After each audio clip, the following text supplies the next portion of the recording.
नमस्कार। गन्ना शोध संस्थान शाहजहाँपुर के इस फेसबुक लाइव कार्यक्रम में आप सभी का स्वागत है। मैं डॉक्टर एस.के. पाठक आप सभी का स्वागत करता हूं।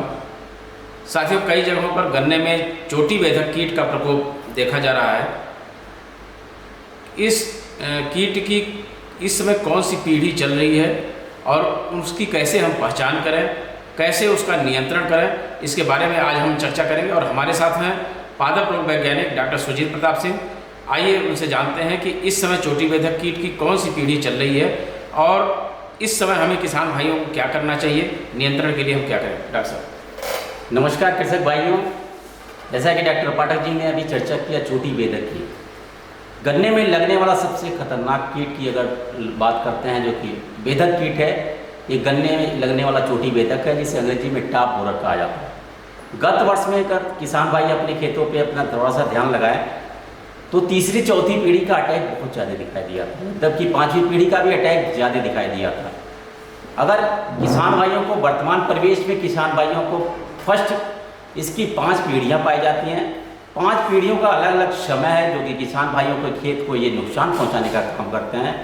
वर्तमान परिवेश में प्रथम पीढ़ी का पीपा और कैटरपिलर जो कि लार्वा कहा जाता है, इसका अवस्था ये चल रहा है।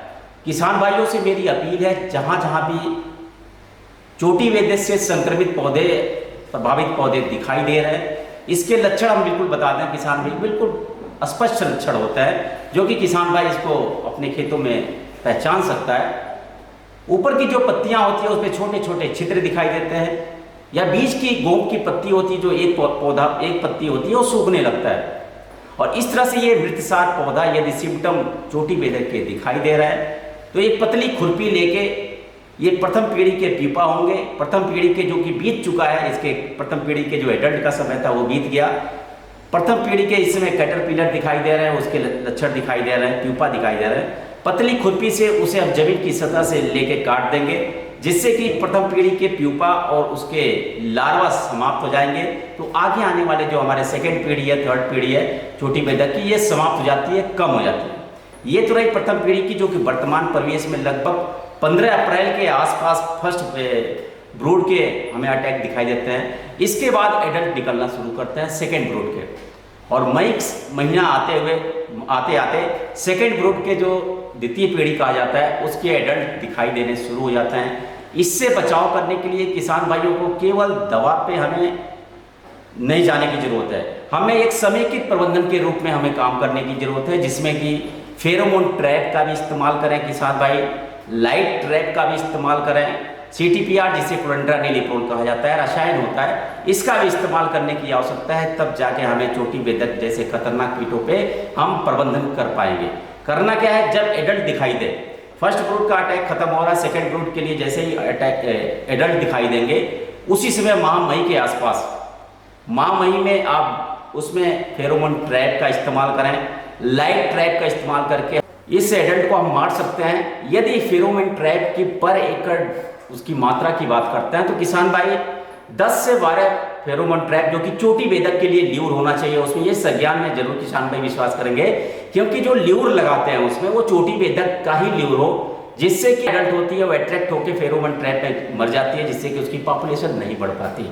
और इसके विपरीत जब हम लाइट ट्रैप लगाते हैं उसमें मादा एडल्ट भी मर जाती है, उसमें मेल और नर एडल्ट भी एक साथ मर जाता है। तो हमें ल्यूर का इस्तेमाल जो करेंगे हम चोटी बेधक का करेंगे, और 10 से 12 फेरोमोन ट्रैप प्रति एकड़ की दर से पूरे खेत में लगभग 10 से 15 मीटर की दूरी पे अपने खेतों में प्रतिस्थापित करेंगे, जिससे कि जो एडल्ट स्टेज होती है, एडल्ट स्टेज में इस समेकित कीट प्रबंधन के जो इस चरण फेरोमोन ट्रैप के माध्यम से इसकी संख्या को कम कर सकता है। इसके बाद समय आता है कि जैसे जैसे हमारे कीट उसमें दिखाई दें और ETL लेवल जैसे ही उसमें ज़्यादा दिखाई दे तो दवा का इस्तेमाल भी करना चाहिए और समय से करना चाहिए। इसके लिए अगर गत वर्ष की बात करें तो चौथी पीढ़ी और पांचवी पीढ़ी का अटैक ज़्यादा हुआ था, तो थोड़ा देर से आप दवा का इस्तेमाल कर सकते हैं। लेकिन इस समय यदि वर्तमान परिवेश में चोटी बेधक का अटैक ज़्यादा दिखाई दे रहा है तो जो उचित समय होता है अप्रैल के आखिरी सप्ताह में या मई के फर्स्ट वीक में क्लोरेंट्रानिलीप्रोल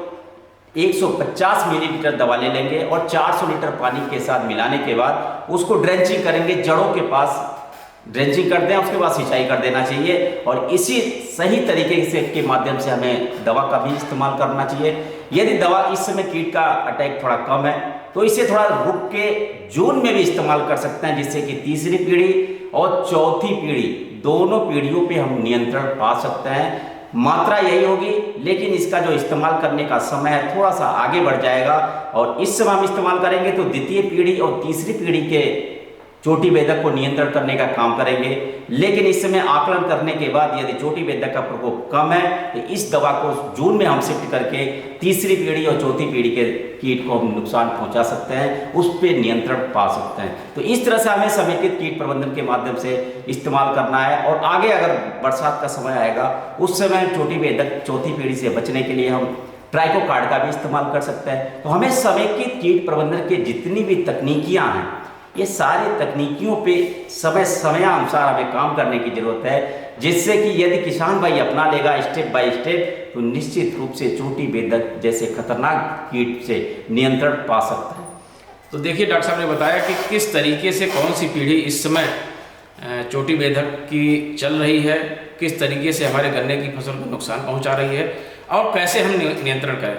सामान्य तौर पर हमारे किसान भाई सीधे रासायनिक नियंत्रण पर चले जाते हैं, लेकिन हमें इंटीग्रेटेड अप्रोच अपनाना है, एकीकृत कीट प्रबंधन अपनाना है, जिसमें हम कई प्रबंधन को लेकर के अगर साथ चलते हैं तो हम इस कीट को अपनी फसल के नुकसान होने से बचा सकते हैं। इसलिए समय समय पर अपने खेत की निगरानी आप करते रहें। जो लक्षण डॉक्टर साहब ने बताया कि यह कीट किस तरीके से गन्ने के ऊपरी हिस्से पे पहुंच जाता है, गन्ने की पत्तियों के मध्य सिरा के हिसाब से और गन्ने की पत्तियों में छेद करता है, तो वो लक्षण आप देखते रहें, निगरानी करते रहें, ताकि जब कोई भयावह स्थिति आए उससे पहले ही आप नियंत्रण कर सकें और अपनी फसल को बचा सकें। तो आज के लिए बस इतना ही। बहुत बहुत धन्यवाद।